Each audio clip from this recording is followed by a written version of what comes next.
Pemirsa, PT Batu Licin Nusantara Maritim Tbk resmi melantai di bursa pada awal pekan ini. Pasar mengapresiasi saham PT Batu Licin Nusantara Maritim Tbk dan kita simak datanya.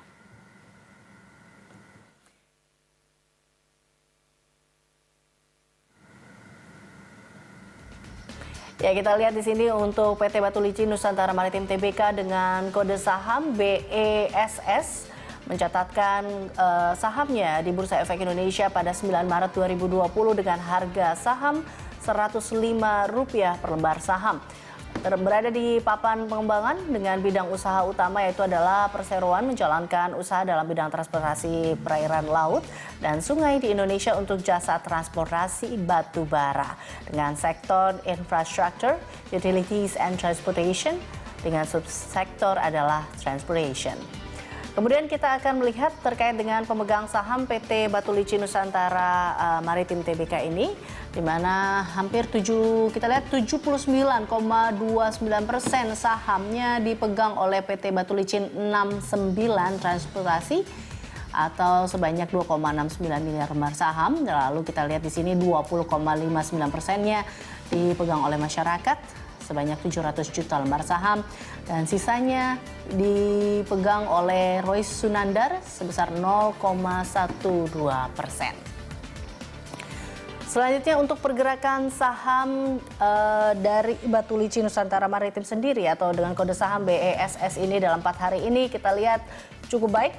Ada kenaikan di sini, bahkan baik sekali dengan harga yang kemarin dibuka dengan 105, ini naik menjadi 208 pada penutupan perdagangan kemarin. Baik, kita akan membahasnya lebih lanjut ini terkait dengan pergerakan sahamnya yang luar biasa Bu Yuliana dan juga Pak Sarman. Dari kemarin 105 dibuka di awal 105 ternyata kemarin udah 208. Pasar nampaknya mengapresiasi saham BESS di tengah gonjang-ganjing pasar yang melemah saat ini. Tanggapan Anda? Iya, memang gini, pada saat kita IPO, ya memang ada beberapa juga media bertanya kepada kita bahwa kenapa IPO pada saat seperti ini. Kita bilang bahwa inilah keyakinan kita, bahwa walaupun ya ekonomi dunia digoncang oleh virus corona, tapi kita harus yakin juga dalam negeri, kita juga yakin IPO bahwa kita akan mampu mengatasi ini dan kita yakin juga bahwa saham kita juga akan punya prospek. Dan nyatanya memang kita lihat ya saham-saham yang lain merah ya.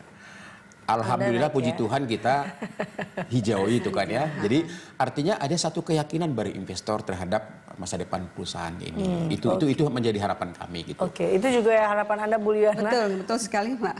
Ini apa sih memang yang menjadi optimisme dari perusahaan bahwa ya tadi ya kita tahu bahwa sebenarnya tahun ini sebuah batu bara atau batu bara akan lebih baik bisa dikatakan seperti itu. Kemudian dengan banyaknya bisa dikatakan sentimen-sentimen yang cukup mempengaruhi pergerakan ini dan salah satunya adalah COVID-19 ini kan juga agak sedikit menyurutkan sebenarnya apalagi batu bara pula. Nah, ini bagaimana Anda begitu optimis dengan hal ini? Kita sebagai company mengatakan bahwa ini benar-benar bisa optimis karena kita seperti tadi yang saya bilang ke Mbak bahwa saya masih punya banyak senjata ya karena begini. Di daerah sana masih banyak yang saya belum kita sentuh. Terus kemudian masih banyak kapal yang kita gunakan kapal orang. Sehingga ketika kita melakukan replacement, otomatis cost kita untuk untuk biaya kapal itu akan turun kan, sehingga laba kita akan menjadi meningkat. Begitu kira-kira seperti itu. Oh iya, itu salah satu strategi yang dibocorkan ya. Tapi ini kita juga lihat bagaimana Anda tadi mungkin dengan IPO ini Anda ingin menunjukkan kepada publik bahwa terkait dengan transportasi bahwa perusahaan ini memang betul seperti itu atau layak dipertimbangkan. Nah, tapi juga bisa dikatakan bagaimana Anda membangun image perusahaan juga dengan GCG mungkin seperti itu? Iya, jadi pada saat kita juga kemarin memberikan semacam sambutan pada saat IPO, kita juga sudah yakinkan bahwa kita sebagai komisaris akan tetap menjalankan tugas sesuai dengan undang-undang perseroan, yaitu melakukan pengawasan, kemudian juga memberikan masukan, saran dan pandangan kepada direksi. Nah, kami melihat memang bahwa Ibu Yuliana dan kawan-kawan ya di jajaran direksi sudah mengelola perseroan ini cukup baik dan profesional. Nah, tinggal kita nanti dari komisaris untuk tetap konsisten bagaimana kita selalu menerapkan praktik good corporate governance. Kemudian yang kedua juga bagaimana mencari strategi-strategi baru untuk menambah customer kita. Jadi kita memang kita dari komisaris kan tidak boleh mencampuri urusan direksi secara teknis sekali. Tapi kita akan melakukan dengan pola kita bagaimana memberikan pengawasan terus saran-saran dan pandangan. Tetap melihat proses-proses yang ada di sekitar kita. Gitu. Aksi korporasi yang akan dilakukan tahun ini apa Bu? Sementara 6 bulan ke depan aksi korporasi belum kita lakukan apapun. Tapi mungkin setelah di semester 3 kita lihat lagi perkembangan lebih lanjut. Karena kan kita fokus dulu untuk sistem intern kita, terus kemudian kita tunggu dulu sampai situasinya agak lebih bagus, nanti kita akan adakan aksi korporasi lebih lanjut. Jadi saya belum bisa bocorkan sekarang ini. Baik. Strateginya direksi memang luar biasa. Bocorannya kecil-kecil. Bocorannya kecil-kecil. Berarti 3 kapal tadi ini adalah dana yang tadi kalau kita tahu hasil IPO ya. Ini adakah memang semua dana hasil IPO memang akan dibelikan 3 kapal atau memang berapa persen digunakan untuk beli 3 kapal atau seperti apa sih memang? Untuk pembelian kapal baru, kita hasil dana IPO itu hanya digunakan 15,35% untuk permajaan kapal, ya. Terus kemudian 45,15% itu kita gunakan untuk modal kerja, karena kita tahu bahwa di dalam sistem pembayaran kita dapat dari customer kurang lebih sekitar 45 hari, terus tapi kita harus membayar ke supplier kita 30 hari. Jadi ada untuk cash flow. Nah, terus kemudian sisanya yang sebesar 39,5 dipergunakan untuk bayar sebagian hutang perseroan ke bank atau apa sehingga meringankan bunga kos kita. Baik.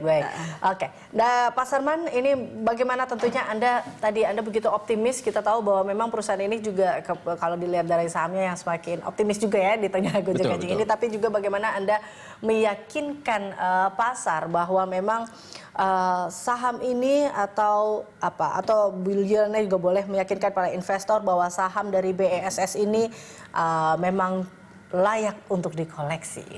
Ya, pertama gini, bahwasanya pasti para investor itu kan melihat paling utama adalah bisnisnya, usahanya, prospeknya, kan begitu ya. Nah, memang di Batu Licin ini sudah ada beberapa perusahaan sejenis, tapi boleh kita katakan bahwa kita adalah salah satu yang terbesar. Yang kedua, bahwa kita punya holding cukup besar dan punya juga partner-partner yang kita harapkan juga nanti bisa kita yakinkan untuk menjadi customer kami untuk menambah customer yang sudah ada gitu. Nah, paling penting sebenarnya ada yang perlu juga kita sampaikan adalah bahwa ini adalah perusahaan berbasis di daerah. Nah, ternyata perusahaan yang berbasis di daerah juga mampu IPO. Ya, dan ini juga kita mudah-mudahan ini juga bisa ditiru oleh perusahaan-perusahaan yang lain. Ya. Karena kadang-kadang kan orang kota, orang Jakarta melihat bahwa yang ada di Jakarta inilah yang layak IPO. Nah, ternyata ada perusahaan yang cukup bagus berada di daerah dan punya prospek dan mampu menembus pasar saham kita. Jadi ini sesuatu yang membanggakan bagi kami dan kita sangat yakin, apalagi dikelola dengan jajaran direksi yang sangat profesional, kita sangat yakin prospek usaha ini akan semakin bagus. Semakin baik. Oke, dari Anda Bu Yuliana. Kita yakin ke depannya bahwa seperti yang Mbak ketahui juga bahwa ke depannya ibu kota akan pindah ke Kalimantan Timur.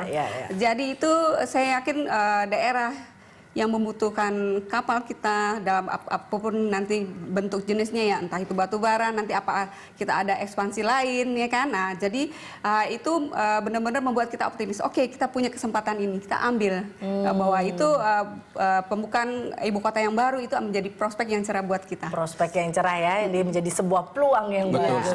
Oke, baik. Terima kasih Bu Yuliana, terima kasih Pak Sarman telah bergabung bersama kami dalam Global Action.